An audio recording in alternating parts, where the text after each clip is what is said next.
Salut à tous, aujourd'hui After Zap Image numéro 776, on va débuter avec les résultats de la veille en Ligue des Nations. À noter la victoire de la sélection anglaise du côté de l'Islande 1-0 avec une fin de match assez folle, un but sur penalty de Raheem Sterling à la 89e minute. On joue l'engagement, les Islandais envoient un grand ballon devant, faute directement dans la surface de Joe Gomez, le défenseur de Liverpool, donc penalty pour l'Islande, penalty qui sera raté, complètement raté par Bjarnason. Il est tiré de la même manière que celui de Griezmann hier. Autre résultat hier, la Belgique s'impose du côté du Danemark 2-0 avec un très bon même Dries Mertens. On a la victoire évidemment de l'équipe de France, on va en reparler. Les Bleus s'imposent en Suède 1-0 et la victoire aussi pour le Portugal face aux récents finalistes de la Coupe du Monde 2018, la Croatie, 4-1.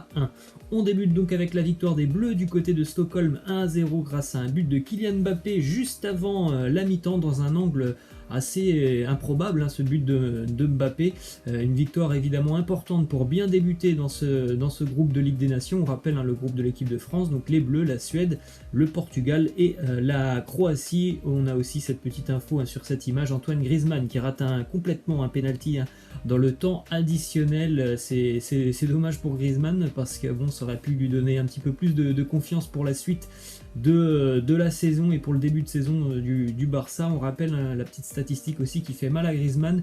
Les 3 derniers pénaltys qu'il a tenté avec l'équipe de France, les 3 ont été ratés. Ensuite, on poursuit avec une statistique sur le buteur de l'équipe de France, Kylian Mbappé. Il est impliqué sur 7 buts lors de ses 7 derniers matchs avec les Bleus, à savoir 4 buts et 3 passes décisives. C'est un véritable détonateur, évidemment, que ce soit en équipe de France ou avec le Paris Saint-Germain, mais encore plus du côté de l'équipe de France. Les actions chaudes partent souvent de Kylian Mbappé qui fait énormément de différence. Ensuite, on a cette petite statistique sur le match des Bleus hier.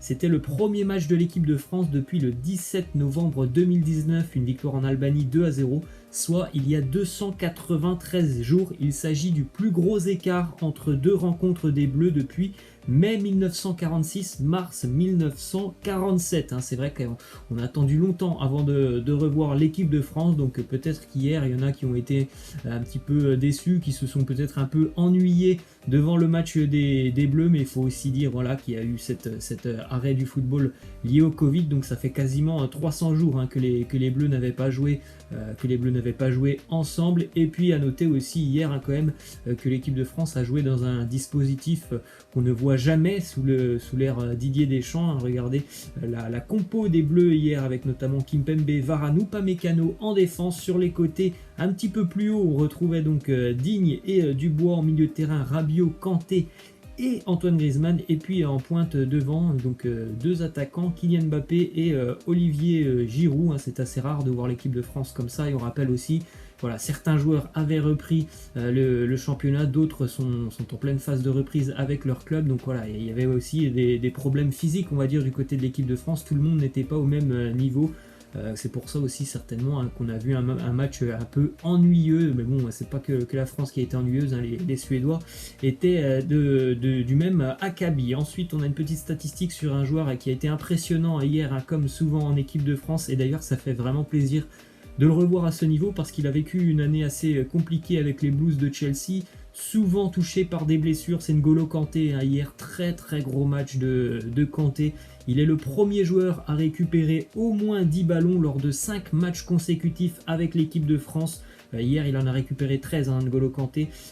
Cette statistique, c'est la première depuis 2006, depuis que le site Opta analyse les statistiques du football. Jamais un joueur n'a récupéré au moins 10 ballons sur 5 matchs consécutifs. Bravo à Kanté hier qui a été très très à l'aise sur le terrain, et ça fait hyper plaisir évidemment de le revoir comme ça. Ensuite, on a une petite statistique sur le gardien Hugo Lloris qui a été donc hier auteur d'un nouveau clean sheet. Hugo Lloris compte désormais 52 matchs sans encaisser de but avec l'équipe de France sur 115 joués, 52 sans encaisser de but. Il dépasse le record de Fabien Barthez qui était de 51 clean sheets. En revanche, Barthez avait atteint ce record de 51 clean sheets en seulement 87 matchs. C'est dire si Fabien Barthez est un gardien légendaire de l'équipe de France. Ensuite, on a une petite déclaration d'Hugo Lloris qui nous parle d'Eduardo Camavinga, qu'on verra peut-être la semaine prochaine. Il nous dit: Camavinga, il est très attachant, j'ai une anecdote. Ce qui est très surprenant, c'est que dans le bus ou à table, il attend que tout le monde se place pour pouvoir prendre une chaise vide. Ça témoigne de son respect et de son humilité. C'est vrai qu'on voit quand même que Camavinga, c'est quelqu'un de très très attachant, quelqu'un de très posé, qui parle très très bien, qui a toujours le sourire. Donc évidemment, il arrive sur la pointe des pieds dans le groupe de l'équipe de France, hein, mais je pense qu'il a de grandes ambitions. On continue avec une info qui concerne la sélection espagnole, puisque Adama Traoré a été contraint de quitter le groupe espagnol malgré un test PCR négatif. Sous les recommandations de l'UEFA, et bien qu'il ne soit plus contagieux, le joueur va louper pour la 3e fois l'opportunité d'une première sélection avec l'Espagne qui jouera ce soir face à l'Ukraine. On poursuit avec donc le résultat du Portugal qui s'impose 4-1 face à la Croatie. La Croatie sera le futur adversaire de l'équipe de France. C'est plutôt une bonne nouvelle, puisque les Croates hier ont été mangés dans tous les domaines par la sélection portugaise. À noter le premier but en sélection pour Joao Félix, la titularisation du gardien de l'Olympique Lyonnais Anthony Lopez, un match vraiment très très abouti de la sélection portugaise qui a largement dominé les débats face à la Croatie. On continue avec des infos maintenant du côté de l'Espagne, une info qui concerne Lionel Messi qui ne s'est pas présenté à l'entraînement ce samedi. Pas de panique, le joueur doit tout simplement se soumettre au test de dépistage contre le Covid avant certainement de réintégrer le groupe du Barça dès demain. Ensuite, on a une info qui concerne Ronald Koeman qui a pris des décisions. Koeman a demandé à Arturo Vidal et Luis Suarez de s'entraîner seuls avec un physio, donc c'était hier, et ça sera le cas normalement jusqu'à leur départ, puisque Ronald Koeman, on le savait déjà, ne compte pas sur Vidal, ne compte pas sur Luis Suarez, donc il ne veut pas les voir s'entraîner avec le groupe. Ils s'entraîneront en marge du groupe jusqu'à ce que leur transfert soit officialisé. L'un devrait arriver du côté de la Juve, Luis Suarez, l'autre devrait aller du côté de l'Inter pour rejoindre Antonio Conte. Autre info qui concerne le Barça, puisque Memphis Depay est passé devant Lautaro Martinez maintenant. Déjà, la petite info, c'est que Ronald Koeman est néerlandais, il connaît très bien Memphis Depay, donc évidemment il a une préférence pour Depay par rapport à Lautaro, et en plus de ça, normalement un Depay ça serait quand même moins cher que Lautaro Martinez, donc dans les prochains jours le Barça devrait certainement accélérer encore plus sur le dossier Memphis Depay. En tout cas, Koeman lui souhaite voir l'international néerlandais s'engager du côté de la Catalogne. Ensuite, direction la Ligue 1 avec une déclaration du président de Montpellier, Laurent Nicolin, qui prend la défense des joueurs du Paris Saint-Germain qui se sont rendus à Ibiza il y a une dizaine de jours et qui malheureusement ont contracté le Covid. Il nous dit: c'est tellement facile de critiquer, le virus circule et on l'attrape dans la rue ou n'importe où.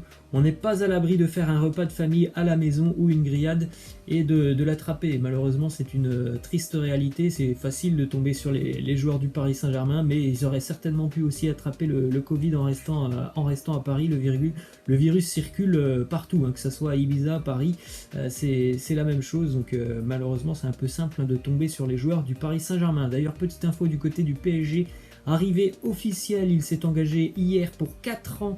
Le gardien Sergio Rico s'engage avec le PSG pour 6 millions d'euros. Il sera évidemment le suppléant de Keylor Navas et pourra aussi rendre des services, comme lors du match entre le PSG et Leipzig en demi-finale, puisque Navas était blessé. Bien, c'était Rico qui était dans les buts parisiens. En tout cas, là c'est un transfert officiel. Rico était prêté l'année dernière par le FC Séville. On continue avec une prolongation de contrat du côté du Stade Brestois. L'international algérien Haris Belkebla continue l'aventure avec les Bretons. Il prolonge jusqu'en 2023. Info qui concerne l'Olympique de Marseille.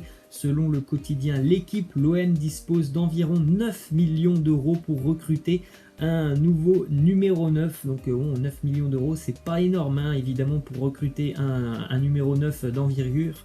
Un numéro 9 qui peut jouer en Ligue des Champions à 9 millions d'euros. Je pense que ça sera compliqué de trouver un bon profil. Il va falloir la jouer finement du côté de l'OM pour se renforcer. On poursuit avec une info qui concerne le joueur de l'Olympique Lyonnais, Jeff René Delaïde, qui en milieu de semaine a fait part de ses envies de départ, eh bien déjà plusieurs clubs intéressés, notamment en Bundesliga, le Bayer Leverkusen et le Hertha Berlin se sont déjà renseignés sur le joueur de l'OL.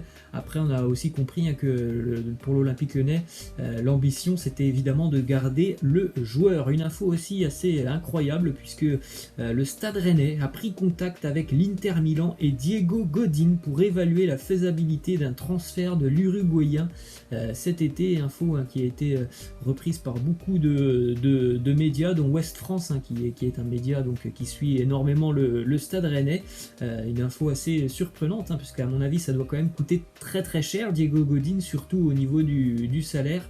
Et d'après des infos qui sortent de quotidiens italiens, Diego Godin se serait renseigné sur le niveau de la Ligue 1 et notamment sur le niveau du Stade Rennais auprès de son compatriote en sélection, Edinson Cavani. Direction l'Angleterre maintenant avec l'officialisation de l'arrivée du milieu de terrain brésilien Alan qui rejoint donc Carlo Ancelotti du côté d'Everton. Les deux se sont déjà côtoyés du côté du Napoli. Ancelotti a dit que c'est un profil qui va amener beaucoup à Everton et c'est un joueur qui va être apprécié des fans des Toffees puisque c'est quelqu'un qui vraiment sur le terrain donne tout, Alan, et ça va énormément plaire aux supporters d'Everton. Ensuite on continue évidemment avec le mercato complètement fou des Blues de Chelsea cet été qui se sont renforcés dans tous les domaines sauf au poste de gardien de but, mais c'est quand même assez incroyable.